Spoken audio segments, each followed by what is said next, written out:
बच्चों आज हम आपको बताएंगे कोशिका के बारे में। कोशिका क्या होती है? कोशिका हमारे मानव शरीर की सबसे प्रमुख संरचना है, या इसको यूं कहें जैसे मकान बनाते हैं तो उसमें पत्थर एक प्रमुख संरचना होती है, उसी प्रकार हमारे शरीर की सबसे जो छोटी संरचना है वो है कोशिका। ये शरीर की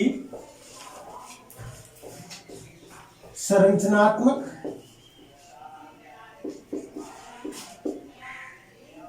व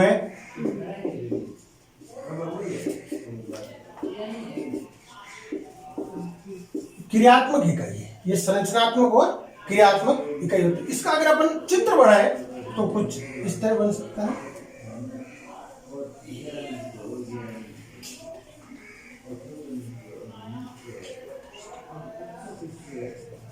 जंतु कोशिका, इसके बीचों बीच में केंद्रक पाया जाता है, इसको बोलते हैं केंद्रक। जो चारों ओर जो झिल्ली होती है इसको बोलते हैं बाहरी झिल्ली।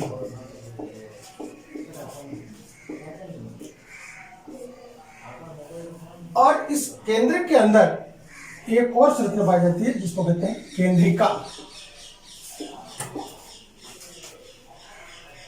इस कोशिका का जो केंद्रक होता है वो मुख्य अंग होता है जिसके द्वारा पूरी कोशिका को संचालित या नियंत्रित किया जाता है। इस कोशिका के अंदर यहां पर एक संरचना पाई जाती है जिसको बोलते हैं तारककाय। तारककाय, और इस तारककाय का काम है कोशिका विभाजन के समय सहायता करता है। इसी प्रकार इसके अंदर छोटी छोटी ऐसी संरचनाएं भी और होती है जिनको बोलते हैं माइटोकॉन्ड्रिया। माइटोकॉन्ड्रिया, जिसको कोशिका का शक्तिगृह भी कहते हैं। इसको कोशिका का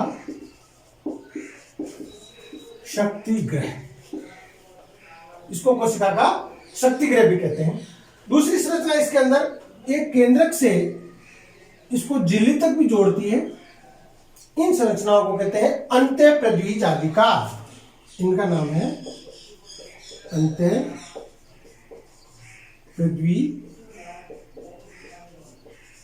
जालिका। अंत्यप्रद्वी जालिका दो प्रकार की होती है, एक चिकनी अंत्यप्रद्वी जालिका और एक खुरदरी अंत्यप्रद्वी जालिका।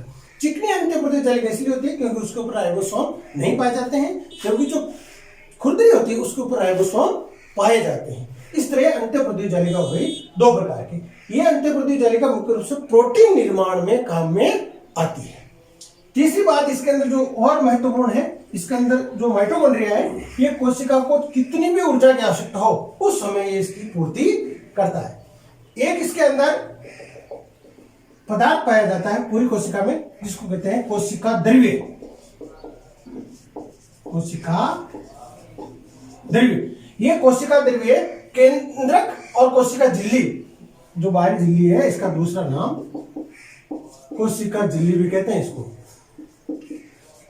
ये इन दोनों के बीच में जो पदार्थ होता है उसको कहते हैं कोशिका द्रव्य। इस कोशिका द्रव्य के अंदर असंख्य ऐसे कण पाए जाते हैं जो कोशिका की पूर्ण संरचना को निर्माण करते हैं। इसमें छोटे छोटे और भी भाग पाए जाते हैं जिनको हल्की रिक्तिकाएं भी कहते हैं। ये भी कोशिका का ही एक भाग है। इस प्रकार इस और केंद्र के अंदर महत्वपूर्ण संरचना होती है जिसको गुणसूत्र भी कहते हैं। इस केंद्र के अंदर एक संरचना होती है जिसको बोलते हैं क्रोमोसोम।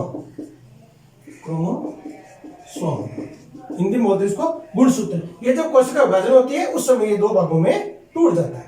तारकाय होता है जो कोशिका में जो विभाजन होना होता है उस समय इसके भी दो टुकड़े होते हैं, एक भाग अपर कोशिका में एक लोअर कोशिका में चला जाता है। इसी प्रकार जब ये कोशिका पूरी अपने विस्तृत रूप में होती है तो इस कोशिका की ये हमारे शरीर में एक नहीं हजारों की संख्या में होती है। तीन प्रकार के जीवों को बांटा जाता है इस आधार पर। एक जीव होता है पहला एकोशिक,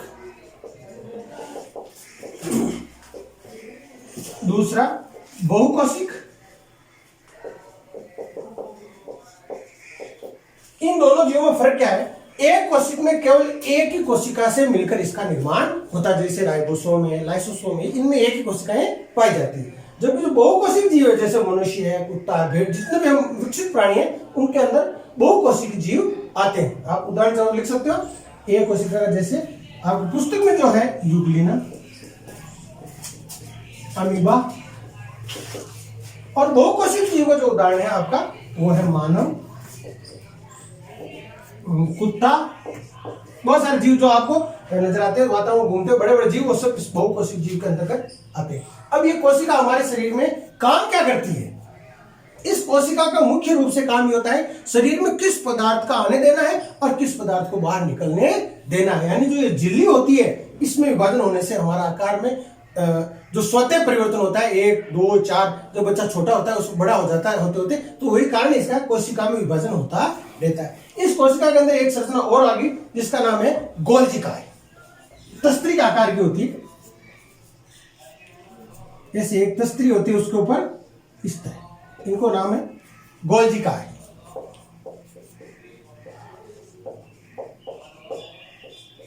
इसका गोल्जिकाई नाम इसलिए दिया क्योंकि इसकी खोज कैमिलो गोल्जी ने की थी। तो उसके सम्मान में जो एनसीईआरटी के सदस्य है उन्होंने इसके सम्मान में इनका नाम दे दिया कि ये गोल्जिकाई है। इस गोल्जिकाई का काम बताता हूं मैं। इस गोल्जिकाई का मुख्य काम है कोशिका के अंदर स्त्रवण करना। किसी भी पदार्थ अगर आवश्यकता ज्यादा हो गया तो उसका स्त्रवण करना, बाहर निकालना, ताकि इस कोशिका की साइज बराबर बनी रहे।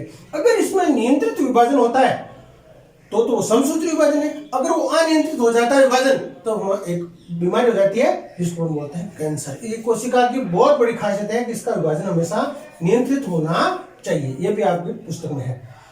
तो इस तरह अपन कोशिका के अंदर इतना कुछ आप बताते हैं। अगले वीडियो आपको और